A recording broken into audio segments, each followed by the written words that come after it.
Els trastorns de conducta és el diagnòstic on situem els nens, joves i adolescents que no segueixen les normes i els límits i fan evident, per tant, una incapacitat per adaptar-se a les demandes de la família, de l'escola i la societat.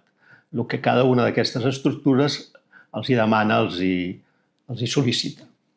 També ho podem definir com uns símptomes que expressen un malestar o tensió emocional a través de la conducta disruptiva. Per tant, en aquest sentit, en alguns casos, seria com una crida d'atenció o un sos emocional. La forma de manifestar-se d'aquest trastorn de conducta és a partir d'un espectre simptomàtic que consisteix en una alta impulsivitat, una baixa tolerància a la frustració, una immediatesa, les coses tenen que ser sempre ja, no existeix el temps i el futur, tenen que ser ja, i una dificultat per gestionar, per tant, les emocions. Molt sovint poden venir acompanyades de consums de cannabis, alcohol o abusos de pantalles. Una de les preguntes que més sovint ens fan els pares quan consulten pels seus fills amb trastorns de conducta és: el meu fill, ens diuen, és un malalt en el sentit de que té un problema de salut mental o realment és un mal educat? Això que ho fa perquè vol o no ho pot evitar? La resposta a aquesta pregunta és que poden ser malalts entre cometes, poden ser mal educats o rebels entre cometes i poden ser les dues coses a la vegada. Però realment en tots els casos la conducta disruptiva sempre es tracta d'un problema de salut mental o emocional.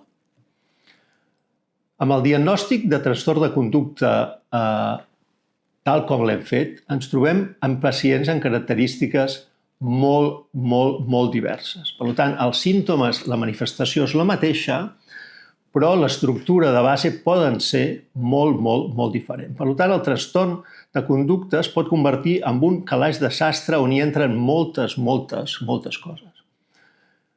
Per exemple, la gradació simptomàtica d'aquests trastorns poden anar des de l'expressió conductual, dit d'un problema afectiu, pot ser una depressió emmascarada, pot ser un trastorn d'ansietat o un sos emocional, fins a tractar-se d'un trastorn del neurodesenvolupament, l'inici d'un trastorn greu com una psicosi o l'expressió de trets psicopàtics o dissocials greus.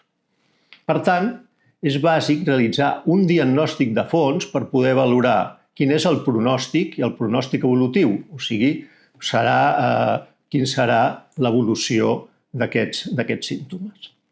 Una altra de les característiques dels trastorns de conducta és la baixa consciència de problema que percep el jove. Ell no té el problema el tenen els altres. És així que, d'alguna manera, quan venen a consulta, solen venir els pares o solen venir empantats pels pares, perquè ells no tenen la consciència de tenir realment un problema. A qui molesta són els que conviuen amb ell, no tant amb ell. Per tant, els símptomes, és el que es diu, símptomes són egosimptònics i no produeixen una demanda terapèutica per si mateixos. Per tot això, el tractament dels trastorns de conducta suposa un veritable desafiament. El tractament ambulatori pot ser difícil, per exemple, de portar a terme per la manca de consciència de problema. Situacions molt agudes de desorganització conductual, amb agressivitat, on els adolescents d'alguna manera tenen que ser portats a urgències, molts cops no compleixen els criteris d'un ingrés hospitalari.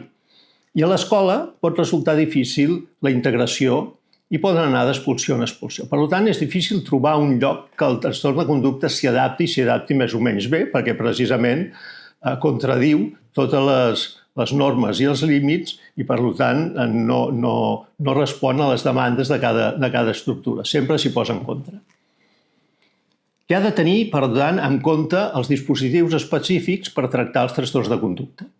Des d'Amalgama 7, creiem que requereixen dispositius molt ben estructurats, flexibles i adaptables a l'adolescent, que es pugui fer teràpia, per exemple, a la consulta, però també, per exemple, passejant amb l'adolescent o mentre es dina.